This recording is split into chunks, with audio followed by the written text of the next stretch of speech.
मेरा नाम राहुल है। मैं 40 साल का एक सामान्य लेकिन जिम्मेदार पति हूँ। मेरी पत्नी अनीता 36 साल की, बेहद आकर्षक, परिपक्व और समझदार महिला। हमारी शादी को लगभग 12 साल हो चुके हैं। हमने जिंदगी के हर रंग साथ देखे हैं, सुख, दुख, हंसी और थकावट। लेकिन पिछले कुछ सालों से हमारी जिंदगी में कुछ कमी सी लग रही थी।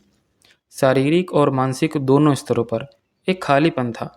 मैं खुद को पहले जैसा ऊर्जावान नहीं पाता था और अनीता के चेहरे पर भी अब पहले जैसे चमक नहीं रह गई थी।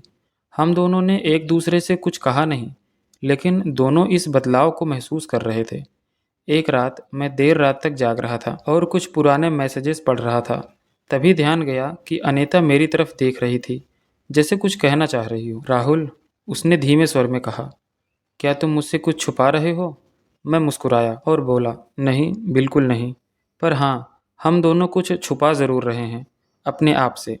वो चौंकी और बोली कि क्या मतलब? मैंने कहा, मतलब ये कि हमारी ज़िंदगी में वो ऊर्जा नहीं रही जो पहले थी, और मैं जानता हूँ कि तुम भी ये महसूस करती हो। उसने सिर झुका लिया, कुछ देर चुप रही और फिर बोली, मैं खुद को बहुत बार समझाने की कोशिश की, लेकिन अब लगता है कि रिश्तों में ईमानदारी सिर्फ ज़ुबान से नहीं, हिम्मत में भी आनी चाहिए।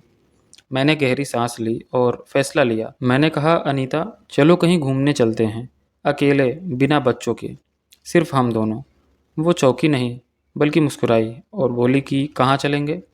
मैंने कहा, मसूरी। 15 अगस्त की छुट्टियों के लिए प्लान बना लिया।